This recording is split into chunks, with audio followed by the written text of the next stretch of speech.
ఏమనుకుని ఆడుతుండ్రో, ఎలా ఆడుతుండ్రో అర్థం కాకుండా వాళ్ళకి దిస్ ఈజ్ రాంగ్. నేను అన్నానని చెప్పి యశ్మీని పడేసిన. ఎందుకంటే ఆ నామినేషన్ తను మెగా చీఫ్ అయిన వారు క్లియర్ కట్గా చెప్పింది. అంటే లైక్ నువ్వు ఎక్కడ దొరుకుతావా అని చూస్తున్నావు 3 వారాల నుంచి, నేను చూస్తున్నాను, నిన్నే గమనిస్తున్నాను, నిన్నే అబ్జర్వ్ చేస్తున్నాను. That's what called as targeting a person that where I will find I have to nominate him. అది కరెక్టా? లేకుంటే ఎవడు పెద్ద తప్పు చేసిండు, ఎవడు తప్పు, వాడు దోస్త్ కానీ నేస్తం కానీ వాళ్ళ గ్రూప్లో మెంబర్ కానీ, సో వాడిని కరాఖండిగా ప్రశ్నించాలి. అది కరెక్ట్. ఏదైతే అదైతే మనం ప్రయత్నం చేద్దాం. ఏదైతే అదైతే. ఇప్పుడు నిఖిల్, పృథ్వీ, యష్మి ఒక గ్రూప్లో ఆడతారు, ప్రేరణ, యష్మి ఒక గ్రూప్లో ఆడతారు. దాని తర్వాత ఇప్పుడు విష్ణుప్రియ అండ్ పృథ్వీ ఒక గ్రూప్లో ఆడతారు. అప్పుడప్పుడు ఆ గ్రూప్స్ కొంచెం కలిసికట్టుగా ఆడతారు. అప్పుడు లేకుంటే వీళ్ళు చిన్న చిన్న మినీ గ్రూప్స్, వాళ్ళలోనే వాళ్ళకి చిన్న చిన్న మినీ గ్రూప్స్ అన్నమాట.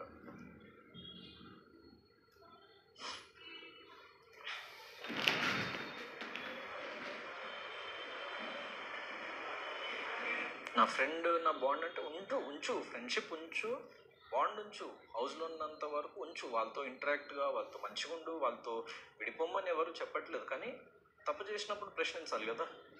వాళ్ళు పెద్ద తప్పు చేసినప్పుడు వాళ్ళని కదా నామినేట్ చేయాలి, లేకుంటే వాళ్ళని కదా లైక్ ప్రశ్నించాల్సింది. వేరే వ్యక్తుల్ని వాళ్ళ గ్రూప్లో పార్ట్ కానీ వాళ్ళని కావాలని ఎక్కడ దొరుకుతాడా అని చెప్పేసి చిన్న చిన్నవి లైక్ అసలు నామినేషన్ పాయింట్సే కాదు అన్న వాటిని కన్సిడర్ చేసుకొని నామినేట్ చేస్తూ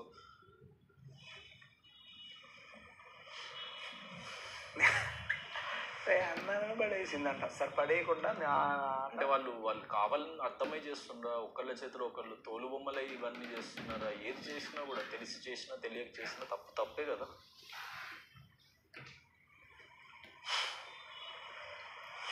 ఇప్పుడు నేను అన్నానని చెప్పి యశ్మిత్ పడేయాల్సిన పని లేదు.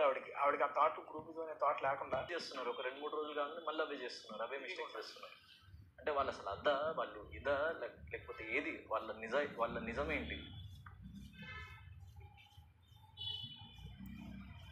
ఒక్క పాయింట్ మీద ఉండాలి కదా. వాళ్ళు అనుకున్నప్పుడు సరే వాళ్ళు ఆడేదే కరెక్ట్, మిగతా వాళ్ళందరూ తప్పు, వాళ్ళు ఇష్టం వచ్చింది చేసుకుంటాను ఫిక్స్ అయినప్పుడు దాని మీదనే ఉండాలి.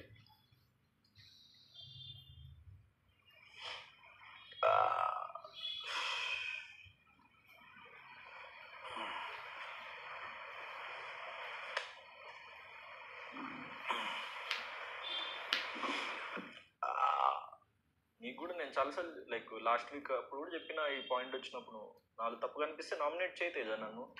As Gautam I'm saying you nominate me Teja.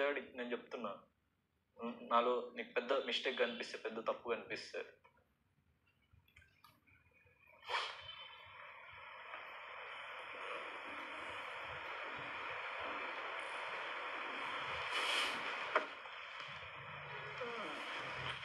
చేయట్లేదు అనగా వాళ్ళు సపోర్ట్ ఇచ్చారు. దొరికిపోతున్న విషయం కూడా తెలియట్లేదు వాళ్ళకి.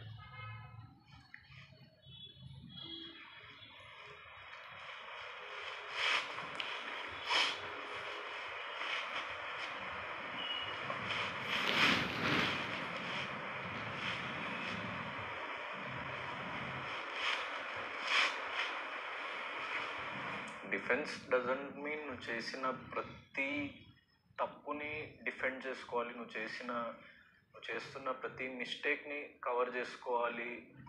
ఇది నా పర్స్పెక్టివ్లో రైట్, ఇట్లనే ఉంటా, అది కాదు డిఫెన్స్ అంటే. నువ్వు తప్పు చేయలేదు అని కరాఖండిగా నీకు తెలిసిన రోజు దాని నుంచి వాదించాలి. అది వాదన అవుతుంది. ఇది డిఫెన్స్ అవ్వదు, వితండవాదం అవుతుంది, బుకాయించడం అవుతుంది. ఇది అబద్ధం అని చెప్పేసి కనిపించట్లేదు ఎవరికి. ఓకే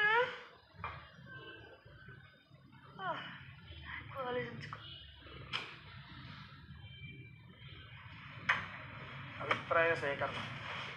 నీ అభిప్రాయం ఏంటి? అదే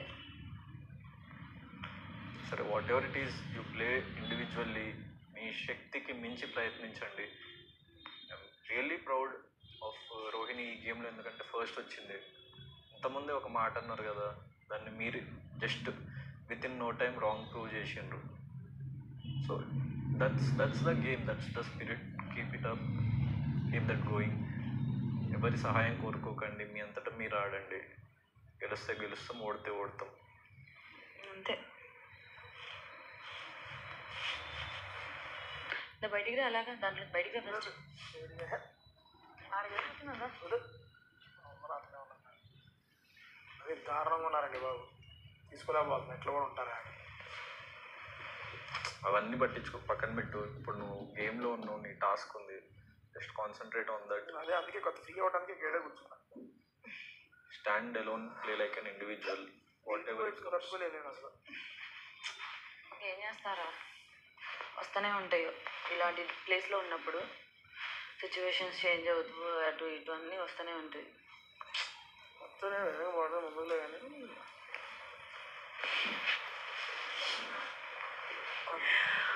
బట్ మళ్ళా నేను 4 గ్లాస్ తీసుకొచ్చా. విష్ణు చూస్తే ఐ థింక్ 3 తీసుకున్నాను. నేను చూసా విష్ణుని 2 సంథింగ్ 2, 3 నాకన్నా తక్కువ, అదైతే తెలుసు. అందుకే నేను 4 పట్టుకొని వచ్చా. నాకు ఎక్కువ హ్యాండ్ పెయిన్ అవుతుంది, అయినా వెళ్తే వెళ్ళిపోతా, లేక పడితే